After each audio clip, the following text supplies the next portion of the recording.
A writer, a journalist, a teacher, wrote more than 10 books. After 11, I think I lost count, but there were probably more than that, including conversations with Marlon Brando, conversations with Truman Capote, the Houstons, about the Houston family. He also wrote a novel, The Resurrection of Leighton Cross, but he's best known for his interviews that have appeared over the years in many publications, including New York Times, Playboy, Rolling Stone. He also teaches both the art of the interview and journalism at University of California at Los Angeles, UCLA.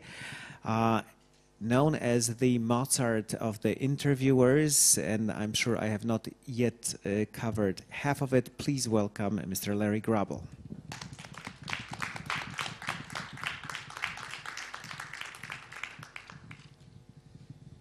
Also sitting at the table is a representative of the Polish publisher of the book, because the main reason that we are here today is the book. All right, so in front of me and in front of you is this book, Art of the Interview, that contains a lot of information about how to conduct interviews, but also has some very interesting interviews of the biggest names in the show business. And I'm curious about a lot of things, but maybe let me start by asking our guest how you decided on what material to include here in terms of what to say about the art of the interviewing, and of course, what sample interviews you thought would be most appropriate to illustrate it. This book is really sort of a memoir in a lot of ways of my professional life. I was asked to do a book on interviewing back in 1986 or 7 by the publisher of the book I did on Truman Capote. But I didn't think I was ready to write it. I didn't really know,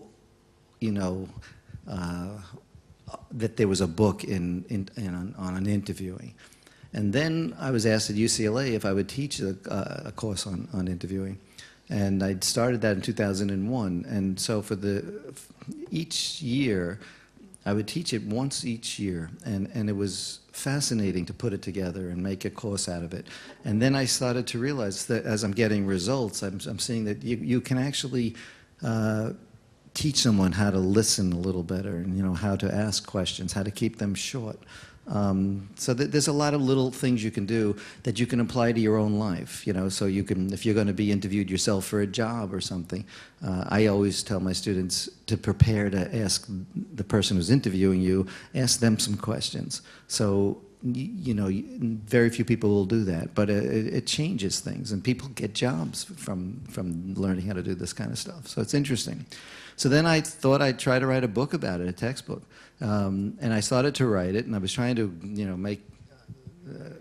actually, I should stop talking, right? No, that's fine. Please continue.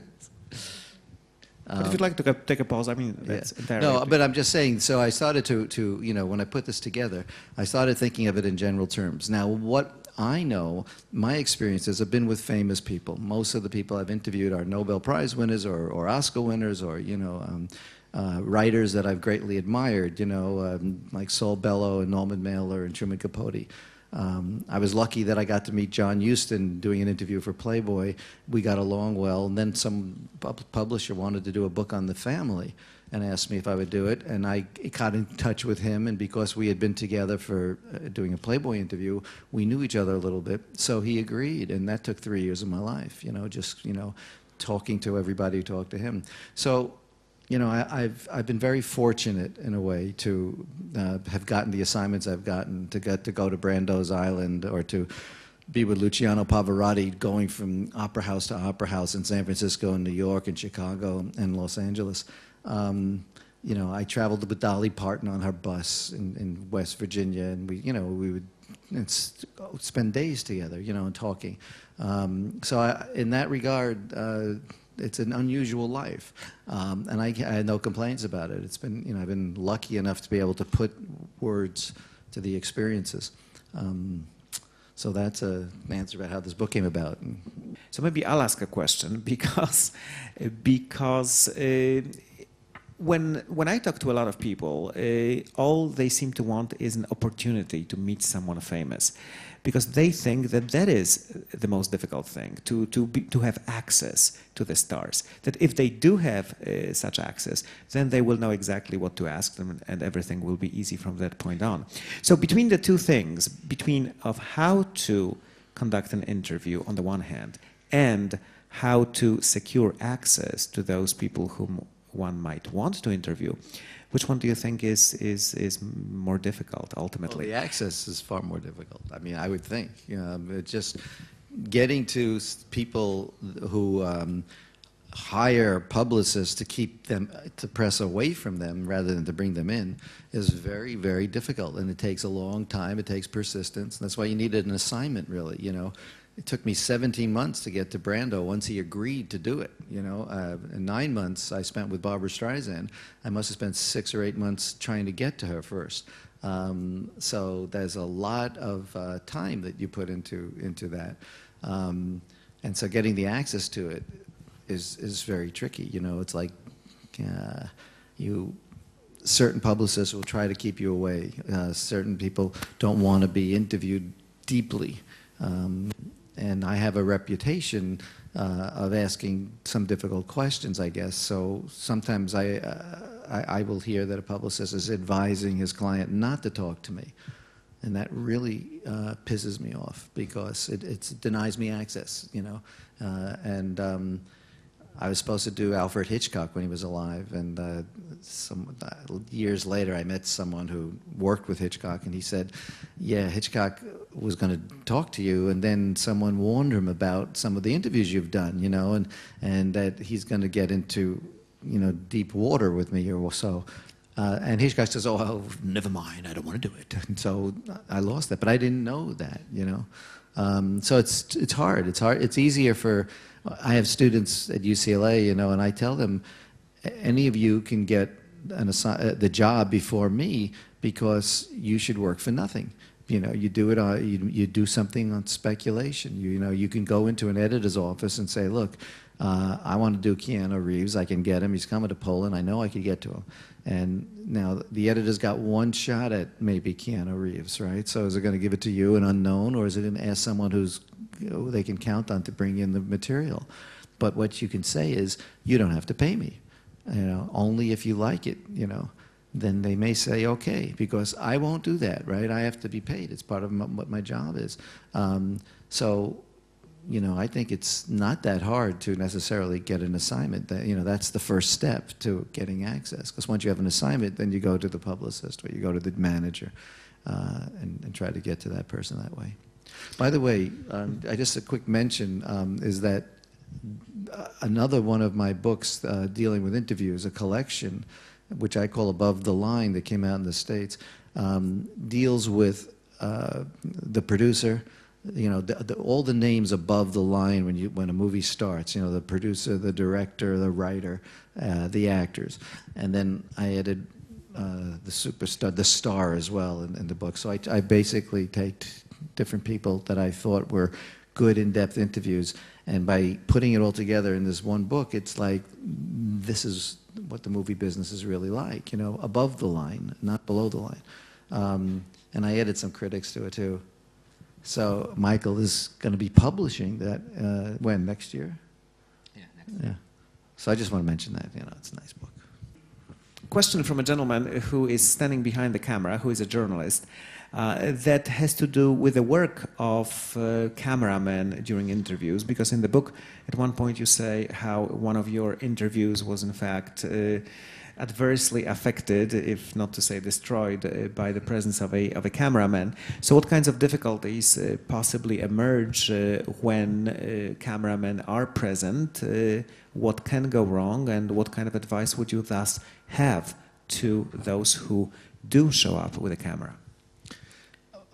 Well, if a camera is going to be involved, you have to accept that. You have to accept the fact that you're working with somebody, and that person also has to do what he has to do.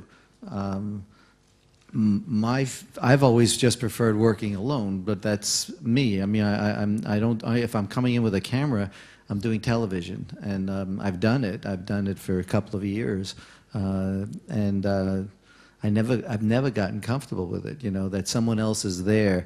Sometimes there's a sound man. You know, if we don't get these little mics, they have a sound man come. There's a director who can come, you know, so there's going to be people in the booth. They wanted me to wear an earpiece to talk, you know, so they can talk to me while I'm interviewing someone. And I go, no, you know, I don't want to do that. Sometimes when you're doing an interview, like I did George Harrell, who's a very famous photographer. He photographed Garbo and, you know, Monroe and all this. Anyway, we went to his studio, and the first time we start talking, all of a sudden they stop it because the lighting wasn't quite right. So then they asked me to start again, and I didn't start the way I said. That never happened to me before. Nobody tells me to start an interview again. You start talking, you're trying to establish some kind of rapport, and all of a sudden you have to do it. Then you feel like you're acting. And then it didn't work again, and they didn't like where they had put the chair for Harrell. They wanted to move him about 2 inches. So instead of saying, "Excuse me, sir, would you mind getting up?" they went to each side of him and picked the chair up and moved him 2 inches or whatever.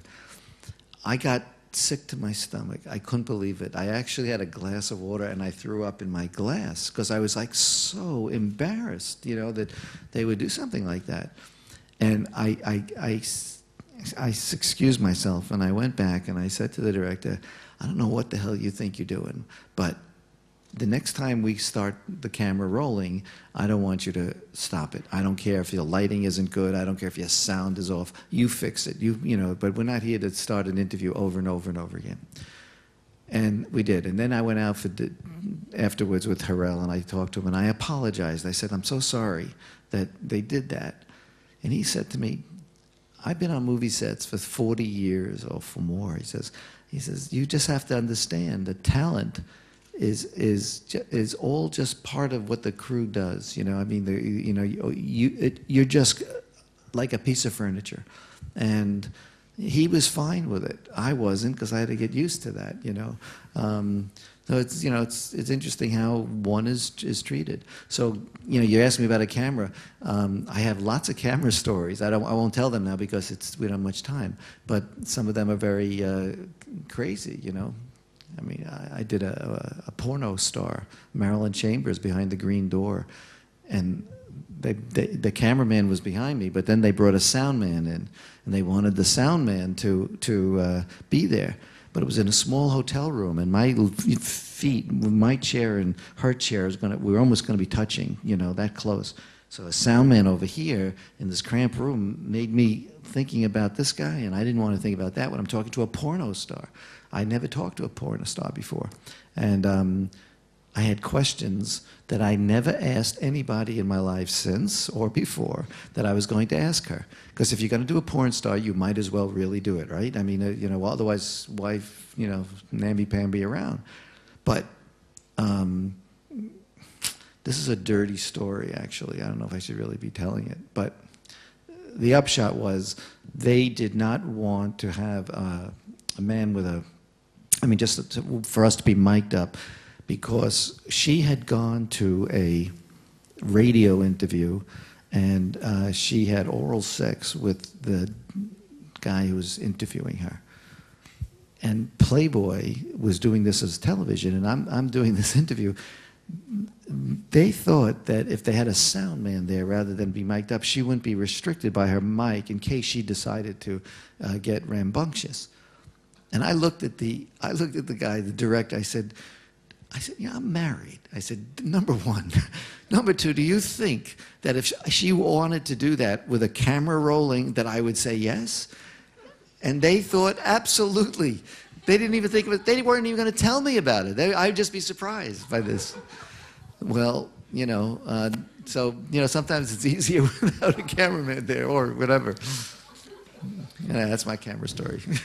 Two questions, so we'll start one by one. The first one, how do you deal with the circle of people who surround the star? It is almost like ladies of the court, ladies in waiting who prevent access, all these assistants and secretaries, and they may even want to be somewhere nearby during the interviews. How do you deal with that? I try to deal with them as little as possible to start with. You really have to and you don't really know this in the very beginning when you walk in, but who's important and who's not in that pecking order. So his main assistant or her main assistant, is someone you don't want to annoy because they are the person that's going to get you access later on. You're there now, but you've got to understand who you're dealing with. And it's also often very important to deal with everybody decently, because it doesn't matter who they are. They're all there, and they all have a story to tell about the star you're about to see. And if you can talk to them individually and they tell you anything, it becomes part of your story. So that's always positive. But you just have to be who you are. If the star likes you, then everybody else is going to like you. They're going to be nice to you. If the star turns on you, everybody else is going to turn on you, and you won't have access anymore. That's the way it is, and it's probably not just that way with movie stars. It's that way with heads of companies, CEOs, anybody. They have. No, if anybody wants to stick around, I usually ask them not to. But it doesn't always work. Barbara Walters once had her publicist there, and she wanted her there. Charlton Heston, he was a big right-wing guy, and he liked guns, and I didn't like his politics. And when I went to interview him, they had 3 people there, 3 of his publicists, and I said, "What's going on?" Because he was an old man. He's going to walk into this room. I said, "You have to leave. He's coming, No, we're going to stay." I said, no, you can't stay. And I realized I couldn't win this fight because he's about to come, and he obviously asked them to stay or whatever. So I said to them very quickly, "I don't want you in my eyesight. If you're going to stay, I want you somewhere where I can't see you, and I don't want to think about you, and I don't want to hear from you. Don't interrupt." They can do it if they want, right? I mean, they're living there or they're representing him, but I try very, very hard when I'm doing an interview is to take control of the interview right away. It's like no nonsense. You're there for a reason, and I don't believe that anybody should tell me what to do. So I don't like having, even if I'm doing a television interview, I think I'm the boss. That's the way I look at it. I don't think the director is. I don't think any cameraman is. I think they're all there to serve me because I have to get this. I have to get the information out of the person we're here to talk to. And the better I am getting that out, the better we all have jobs. So listen to me. I know what I'm doing, that kind of thing. So, but you got to deal with help. You got to deal with people around people. That's the way it is. There was a second part to that question, but let me first ask a follow-up on this, because one hears that every now and then, if you want to have an interview with a star, you are told ahead of time that there are some taboo topics and taboo questions that you must not touch, and what happens then? Well, taboo questions are I ignore them if I can help it. If a star says to me, these are off topic, I have to go along with it if I'm there, or I have to say, well, listen, I know you don't want to just talk about your childhood, but can we at least talk about your parents or your father's blah, blah, blah. Robert De Niro doesn't like to talk about his childhood. It's very difficult when they ask you. Alec Baldwin once, I was going to do an interview with him, and I went to see him, and he says, "These are the things I don't want to talk about." And they were all the things I wanted to talk about, everything I'd prepared, And I said, "Oh, man." So I said, "All right, I'll see you tomorrow. I'll go think about this." So I did, and I prepared all these other questions. And I got there, and he said, we started talking. He says, "Hey, listen, man, what I said yesterday, forget about it. You can ask me anything." Who was that? I'm sorry. Alec Baldwin. Alec Baldwin, yeah. So I did. I asked him, and I asked him the question I really wanted to ask him, and then I printed the article came out. He called me up when the article came out, yelling at me, "Why did you say this? I told you can't say it." I said, "You told me I could say it the next day." He forgot, you know. So, but going off the record is one thing. I try my best to keep people on the record. If they say something to me and then later say, "I told you something, I don't want it to go out," that's not part of the deal. Marlon Brando came to my house after I spent 10 days on his island, and then he came to my house about 3 months later, and we were going to continue the interview at my house. And the first thing he said was, "You know, I'd like to see, I'd like to see the piece before you publish it." And I said, "What?" I said, "Are you kidding? Of course not." He says, "Well, you know, you Hefner, and he'll show it to me." I said, "Well, Hefner wants to show it to you. That's his choice. I'm not going to show it to you, Marlon." And then I started thinking, you know, this is not good because he had just arrived, and I'm already saying no, and he has to go away at 5 o'clock. He has to catch a flight. So I said to him, "You know what? Why don't we discuss this later? Let's finish what we had to talk about first." So he said, "Okay." So he sits down and we start talking. We talk for 5 hours, and I'm watching my watch.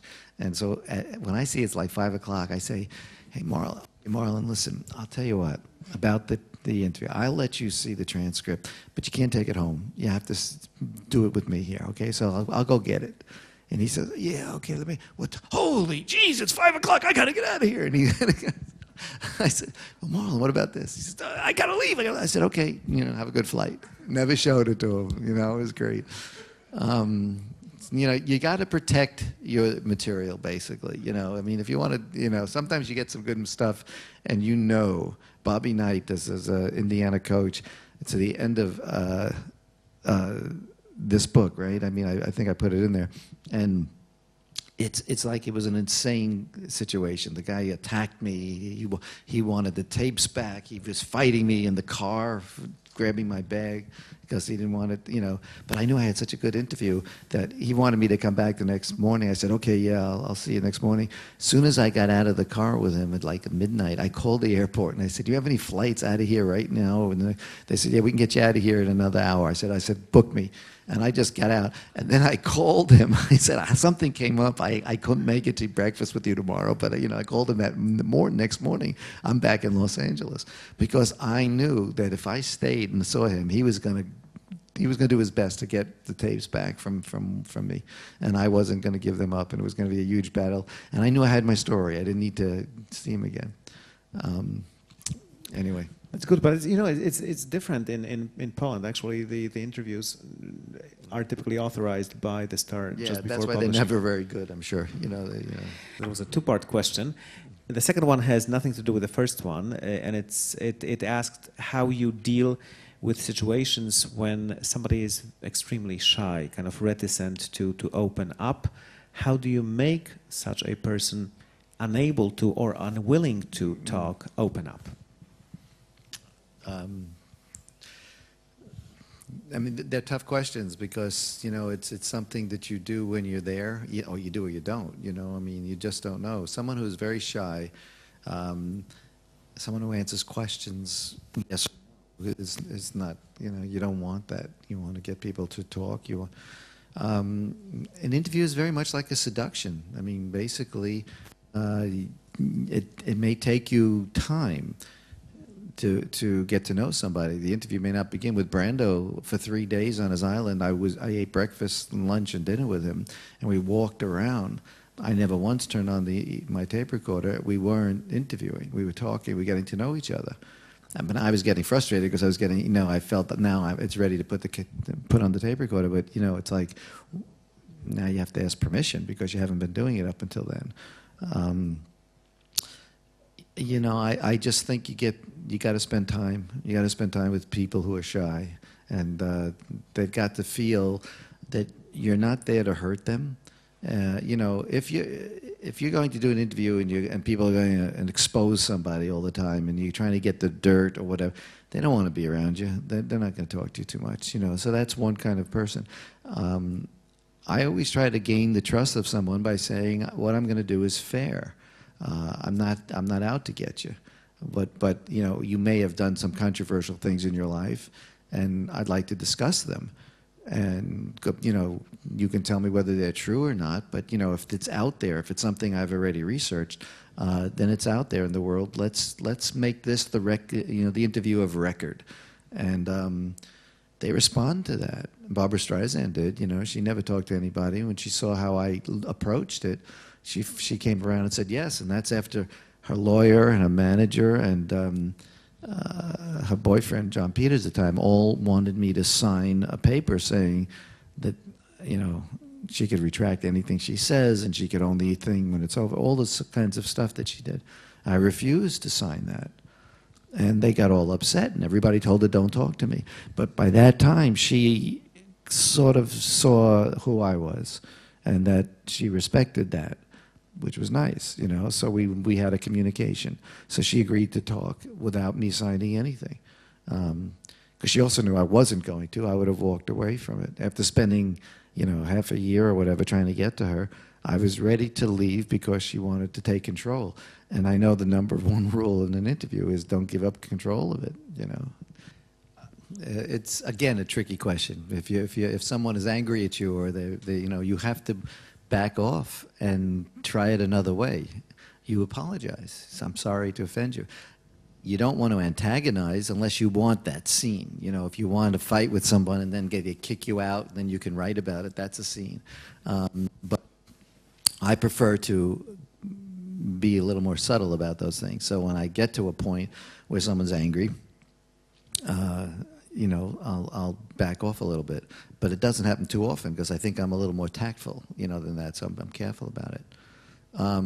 Just a quick, I know we're finishing, but there's this magazine, Trendy, that just came out. And there's an article I did, a very in-depth article on Anthony Kiedis from the Red Hot Chili Peppers. And then I did a self-interview with me. So a lot of the stuff that, you know, about interviewing is in there. It's also in this book. So, but I think if you can get anything out of me, you know, it's that I think to do what I do, you have to really be prepared. It's like being a Boy Scout. You have to do your homework. And if you're prepared to talk to somebody, to anybody, you'll have confidence. And that's the other thing to have. So to be, first you want to be prepared, second you want to have confidence. And third, you know, I'd like to say be yourself. Although I say an interview is like a chameleon. You know, it's someone who can melt into other personalities. You can be yourself if you are not depressed. If you're a depressed person, you can't do this. You know, you have to be able to be, you don't want to depress the person you're interviewing, you know. So I think the Polish people who are depressed are making the documentaries. So that's coming out of that film school. Otherwise, everybody's happy. Now, you won't be able to interview any of the Polish documentary filmmakers, but that's a different story. So, if you're looking for more information, here is your man, here is his book, and here are his interviews. Everything is at your disposal. The book will be available, or is available, downstairs at the Art stand, so you can buy it, you can get an autograph, and I hope you're going to learn from it a lot. Mr. Larry Grobel, thank you very much. Thank you very much.